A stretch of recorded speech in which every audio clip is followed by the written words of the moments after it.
Welcome to the 13th session in the second module in the course Signals and Systems. In the previous session, we had embarked upon a slightly difficult subject. Slightly difficult, I say, because it required us to appreciate several different ideas. And what I would like to do is, before I proceed to build more ideas now, I would like to recapitulate some of the ideas that I brought out, maybe with a little speed in the previous session. The ideas are as follows. Let me put them down one by one. 1.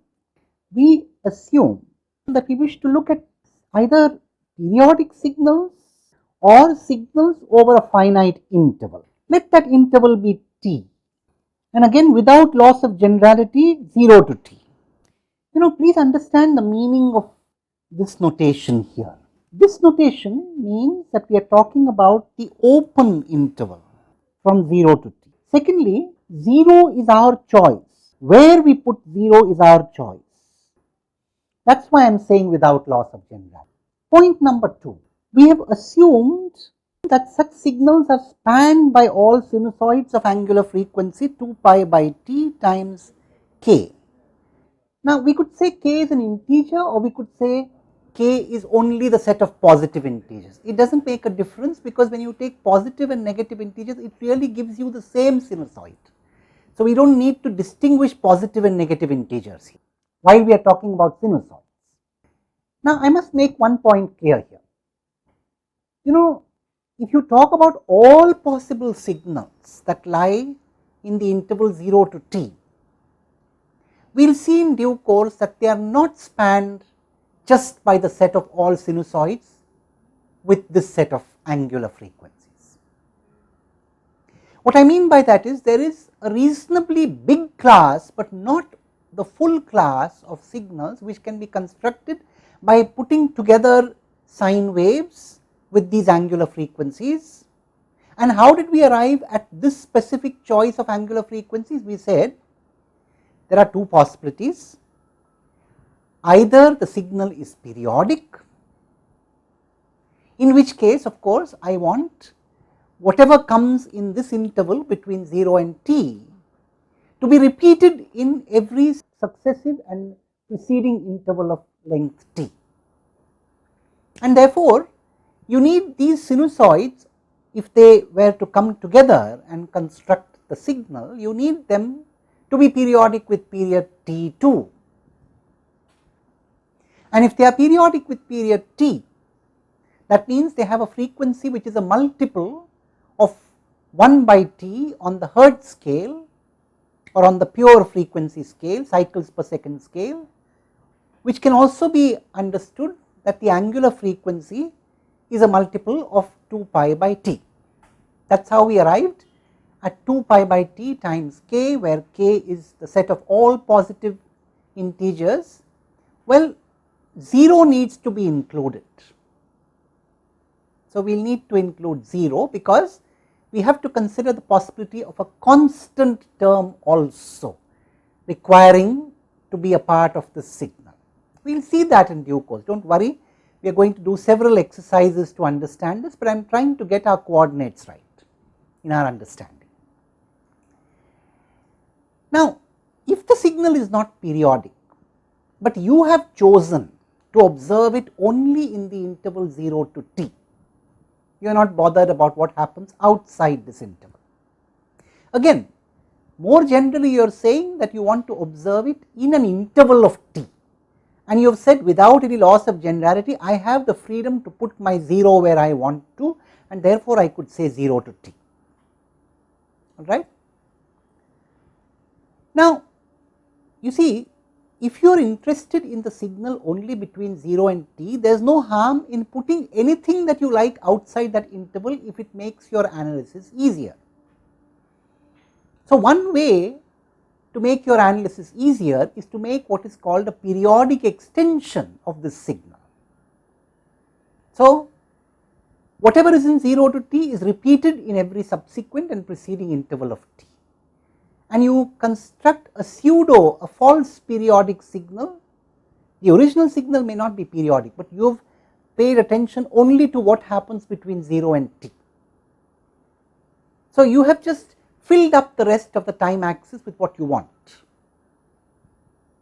and one way to fill it up is to make the overall signal periodic. Now, the advantage of doing that, the advantage of filling up the signal in that way periodically is that you could use this discrete set of sine waves to come together and form the signal at least in the interval 0 to t. We do not care what happens outside. This combination of sine waves may not reproduce the signal outside the interval 0 to t, but we are not worried about that. We are happy that it does what we want it to do in the interval 0 to t. So much so. Now, what is the next thing we said? The next thing we said was that if you look at these sinusoids, let us write these sinusoids down explicitly. So, we wrote an expression for these sinusoids. A typical sinusoid, typical such sinusoid is a k cos 2 pi by t times k t plus phi k or theta k, whatever you want to call it. This is the amplitude of that sinusoid, and this is the phase, and this is the angular frequency. Now, we must consider k equal to 0, 1, 2, etc. K equal to 0 is essentially a constant waveform, a sinusoid of frequency 0, and the others are all what are called harmonics. First harmonic with k equal to 1 or the fundamental, k equal to 1 is often also called the fundamental or the fundamental frequency, and the others are called true harmonics. Now, what we also saw was that all these sinusoids are orthogonal, meaning if I take the dot product of one of these with any other, it is equal to 0. In fact, we proved that last time. I must mention there was just one detail which I would like to correct in my derivation last time. It is not a serious issue. You recall that I had written down that when I integrate, well, all that I need to do is to integrate between 0 and t. I do not have to consider the remaining 0 part. So, integral 0 to t a k cos 2 pi by t times k t plus phi k into a l cos 2 pi by t times L t plus phi L is equal to 0 if k is not equal to L.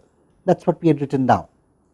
And the little detail that I wanted to correct was that we had decomposed cos 2 pi by t k t plus phi k into cos 2 pi by t L t plus phi L as half, or rather if you put a 2 here, you could write this is cos of the sum plus the cos of the difference. Now, I had missed out this 2. This was missed in the derivation in the previous session.